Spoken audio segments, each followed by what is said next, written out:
Welcome back to our watercolour tips and secrets, I suppose you could say. So I'm looking at project 2 on my online watercolour course for beginners. So we've done project 1, which was a nice picture of Derwent water, silhouettes of different tonal colours. But on to the next project, we're looking at Blea Tarn. And this is one that I've done as of the video actually.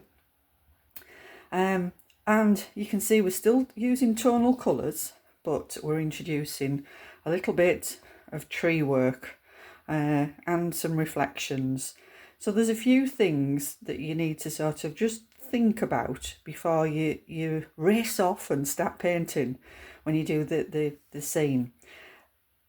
I often think that watercolour painting can be like flying a plane. You need to know which buttons you're going to press before you set off. So the buttons that I think are most important in this are where the tree is to keep an area of light so that when you paint this tree or these trees here on this little foreshore, they stand out. Now if like there's a little bit of colour there, ideally that even could have been a bit paler. It adds light into the picture, but it makes this stand out. I often think about light next to dark. And if you've got a lot of similar tonal colours, so if we'd had this mountain colour and it was all in here, it would be too similar. So what we want this mountain and the trees, we want the mountains to go back into the background, and we want the tree to come forward with some detail. So that is one of the key factors for this picture. Now you can do it as this is on a square. When you get your sketch, with the course you get some the 6 sketches with the 6 projects. Now the sketches are just an idea really. This is the sketch for Blea Tarn. You've got sort of you've got your line for your lakeshore, which is at about nearly less than a third, about a quarter, or just short of it, just above a quarter but short of a third. So that's where your horizon line is, and that's where I would start for the sketching. I'd put that in, and then I've got a little bit of the mountain shapes, and then I've got a little bit of tree shapes, not too much sketching, and then obviously a little bit in the foreground.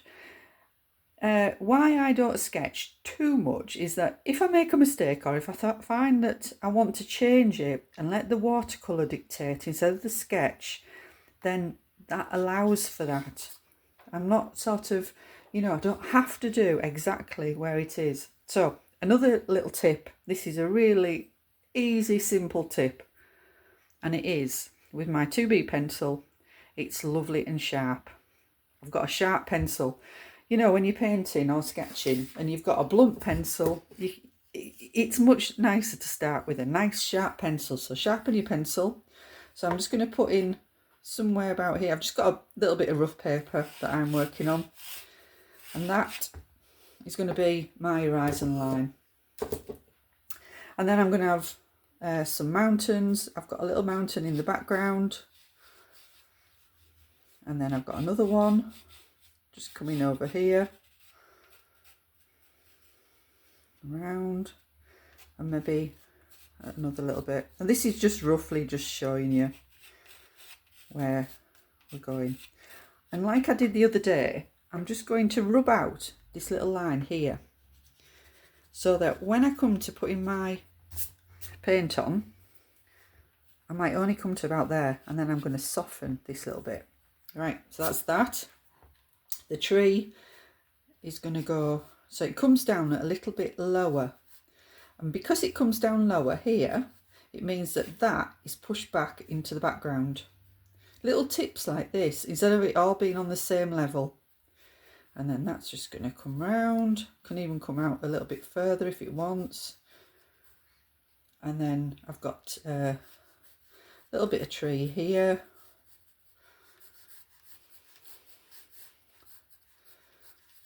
Another little bit maybe 2 sort of trees in there. and it's rough. That's why my sketch as well is pretty rough. It's just an idea of where things are. And then maybe we've got a little bit of tree just on the end. And it's just going to be something like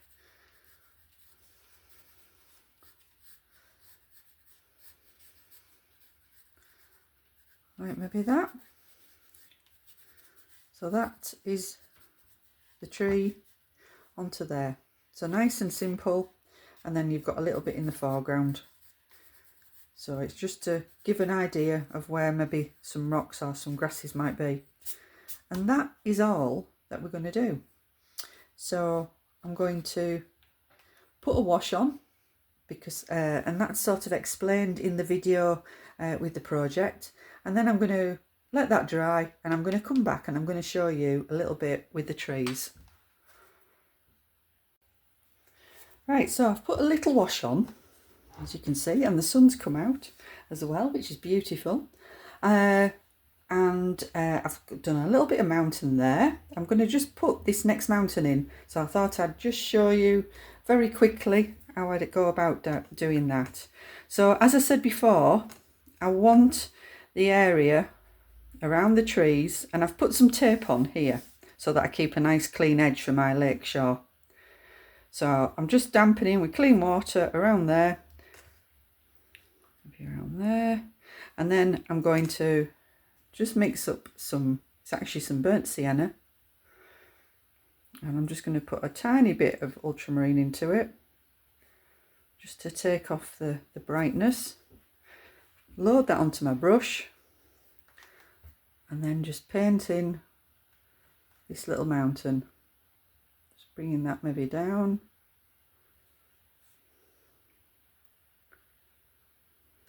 And round. And it's just going into the water that I've already put on the paper. And you can move your board about. So if you move it about, it just creates some quite exciting shapes and textures.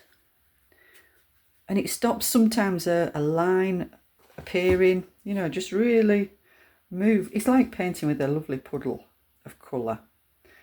Right, so and what I'm going to do, can you see this little line here, there? I'm going to soften that with clean water, because otherwise what will happen when I come to drying it, or it dries, I'll have a very pale line like this, which I don't really want. So I'm just going to just soften that so it disappears. So now it's going to dry nice and even so that I can put the next mountain on. Right, you can see that I put another mountain range in, coming through, softened it again at the bottom, I've softened it where the trees are, and then I just wanted to maybe just paint in a little bit deeper colour for some far away tree shapes just on this shoreline.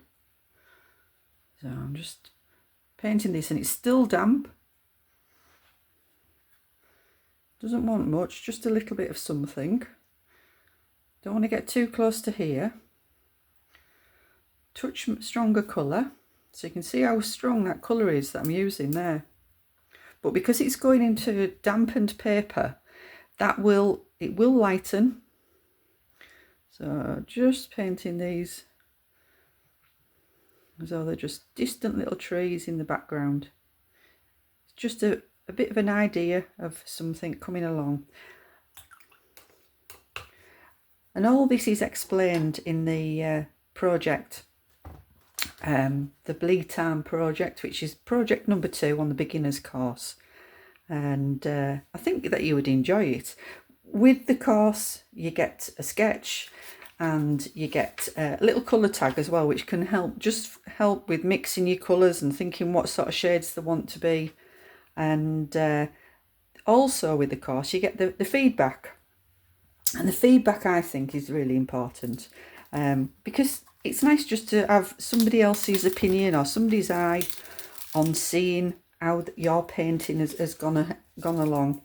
So that's the the tape taken off, as you can see, taken off very gently. It also is put on quite gently. Right, so I'm ready now to paint the trees. But what I need to do, I need to make sure that this is dry before I start on that. So what I'll do is I'm going to dry this and then come back and just paint a few little trees in. Right, we've got this little area done. Another important tip, keep changing your water. Keep getting clean water. If you're painting with muddy water, you'll have muddy watercolours. So what we're going to do is we're going to use a little bit of sponge. So this is just your normal household washing sponge, just torn up into a little bit. And then we're going to use that to paint the foliage for the trees. So one of the things what we want to do with this, we want to bring this forward. So we need to use a little bit stronger colour and warmer colour for the foliage. And by just doing that, that should pull this section of the trees into the foreground. Right, so they're quite frightening at times, the trees. Don't be too worried. We'll sort them. So what I'm going to do is I'm just going to dampen the sponge, a little bit of water, and then go into the paint and literally move your sponge around. Lovely is this.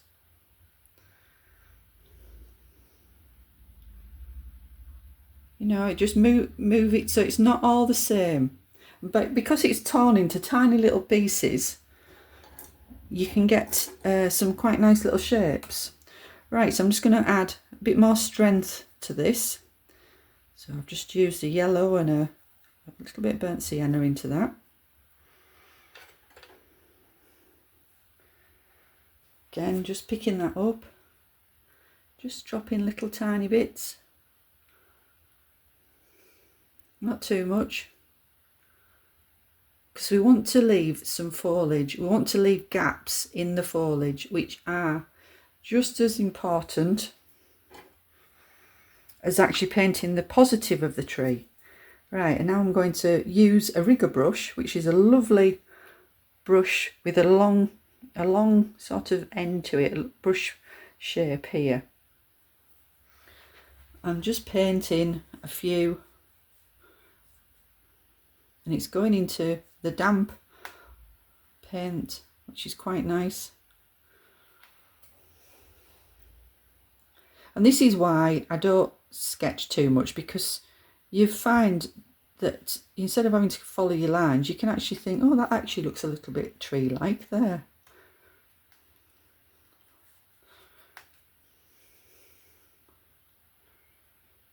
And then I'm going to use back into the brush, just popping a little bit of that colour down onto the ground beneath the trees.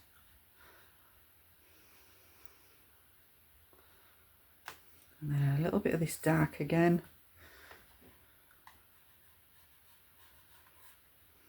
You know, you suddenly got a little bit of land then for the trees to sit on. It's all going in nice and wet. This is the joy of watercolour. Watercolour should have, you know, it should do lovely things like this. And then I'm just going to get a little bit richer colour on my brush.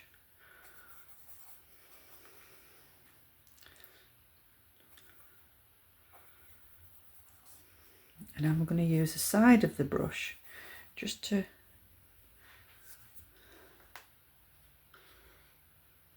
sort of dragging it across a little bit.